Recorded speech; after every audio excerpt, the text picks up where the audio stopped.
I did ask the fan base how many games, because I asked him how many games as Amorim lost, and it was crazy because when I was like, guys, I'm really glass half full type guy, you know, that's me. Yeah. But I was like, are we moving mad as fans?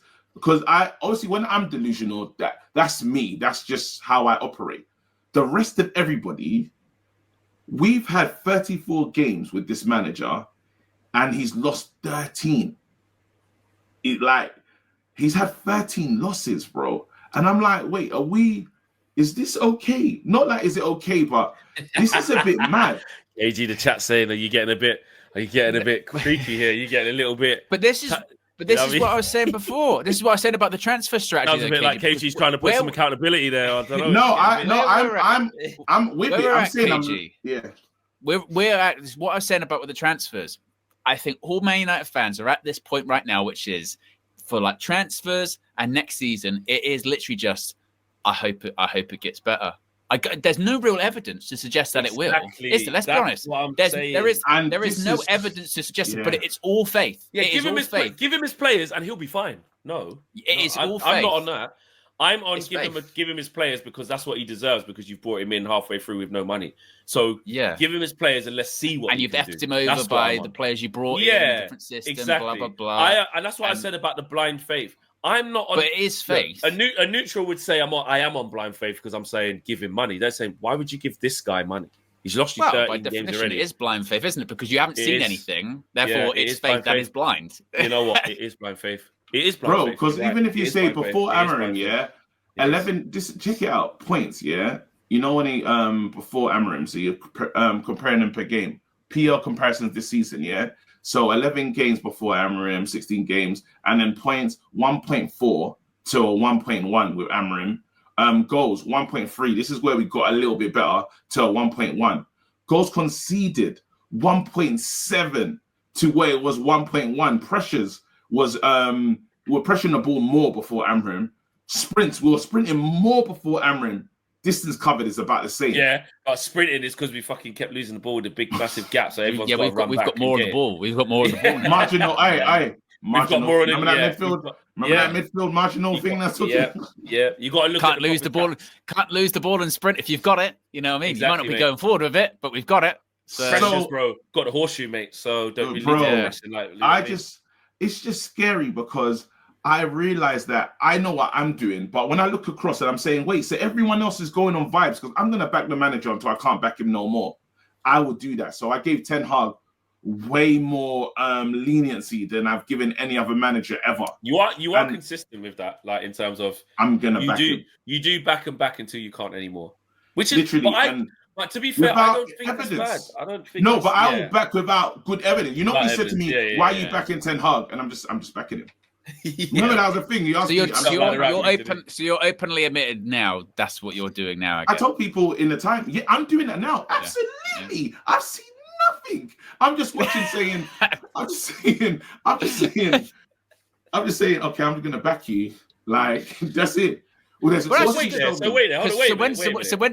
when someone asks you, this is good to have out there now. So when someone asks you, what have you seen that's improved, or what have you, or enough evidence? Because you actually rattled off a few things last week. Was that a lie? Because you're basically saying I haven't seen anything. No.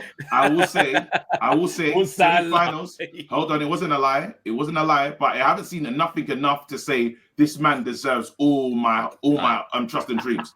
That's all. Say it was true, but it's not enough to say give him a 2-year contract. There's nothing. Not even none of us could say we've seen enough to say give him a contract of money.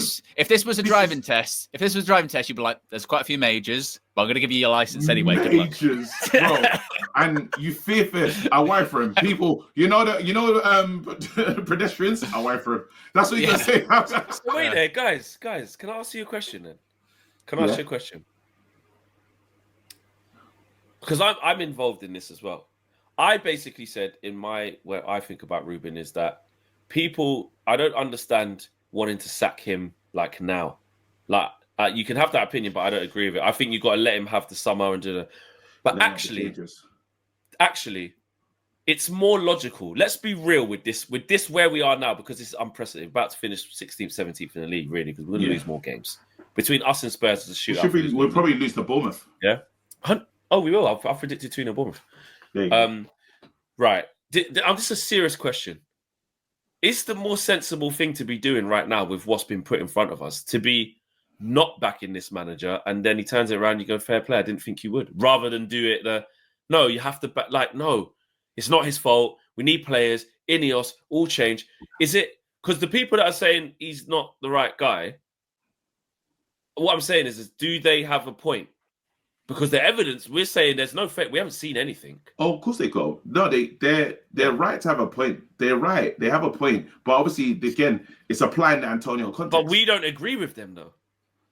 What are we not agreeing with them? I think it's something where it's like. Are we speaking out both sides of our mouth? I would suggest the majority of ops, because I think about this. If this was an opposition team, it's a bit like the Spurs situation at the moment, right? With Ange. Yeah.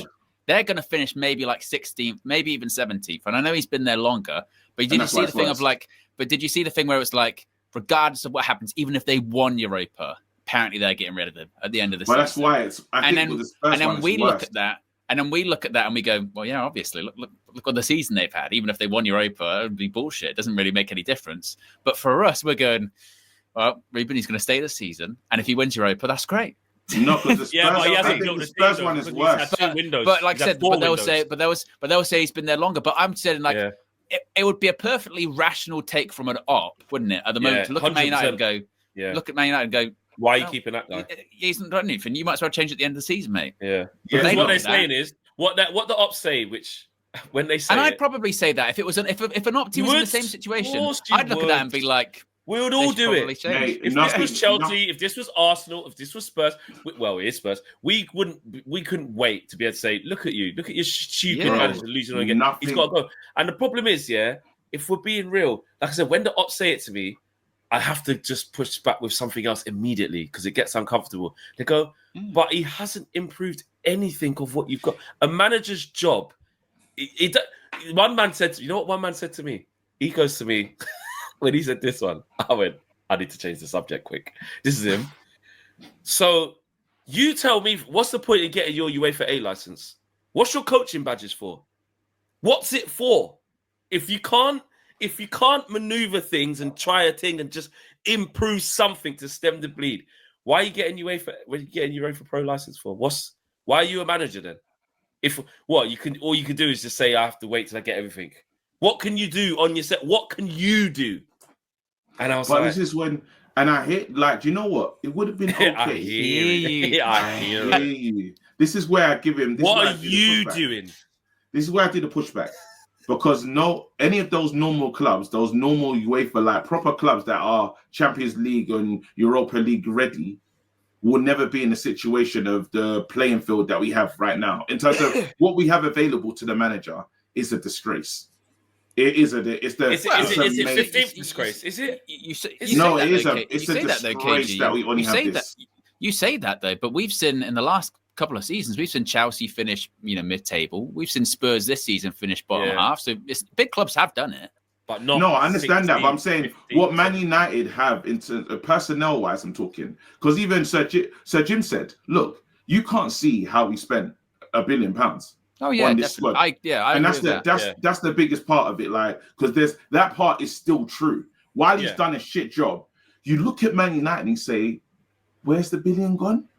Like, what did you lot do with that? Like, where's the pieces right now? Even to sell players, we're gonna sell players that have come through pretty much the academy that didn't cost much. We're gonna sell Garnacho, or the ones that got value are not the ones that have come in and we bought for decent money.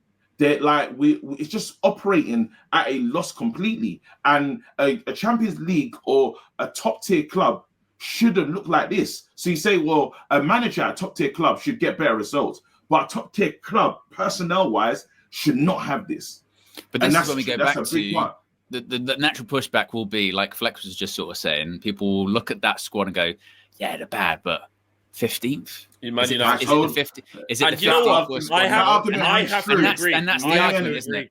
That's the argument, isn't it? we had this argument. Me and Flex had this argument last year, wasn't it? It was the Burnley one. It was like, and I goes, we are rubbish, Flex. Flex, I'm telling you now, we're bad. Are we yes, Flex, we are bad. Yeah. Like those teams there, and it's in time. What's gone on and proven is, we're bad. We're worse than. But would Thomas Frank be higher than 15th or 14th with this set of Man United players? I think Thomas Frank would play. This is the thing about, you have to talk about Man United criminality though, because he might do a little bit better because these players like Arashi decides to turn it on. These guys, look at our European form to our Premier League form. Owen asked the question of why are we better in that but not in this? They're criminals, bro. These men decide I'm going to show up and apply myself in a European game, and they score goals and they are just better. In the league, I don't know who they are. I do not recognize that team in the league. We can't say we're going to be Bournemouth. We're actually written off Bournemouth. We're going to go into the Atletico Bilbao game, which should be harder on paper, and believe we can get something out of that game. Yeah. How does that make sense?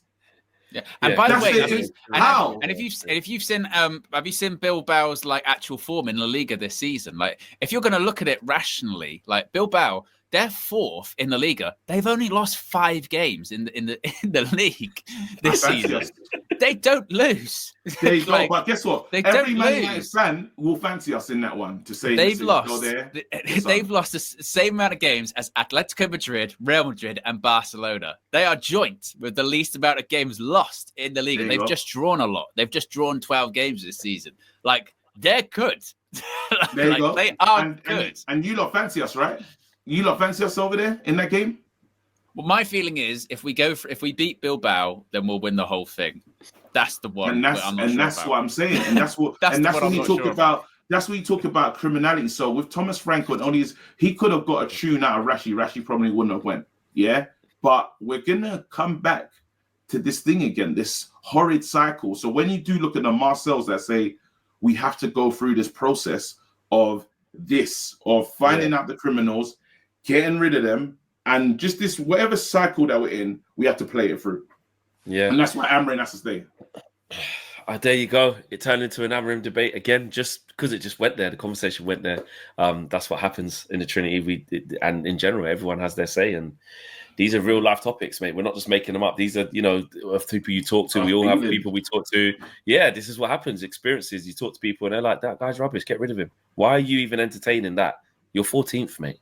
13 losses. Then, like we say, we're calm in our own, where KG's like, but wait, are we getting it? Are we all right doing this? Yeah, this is what the club's done to us. This is what they've done. Anyway, Trinity Podcast, episode 62. Big up to every single one of you. Subscribe to KG Reckless Sports.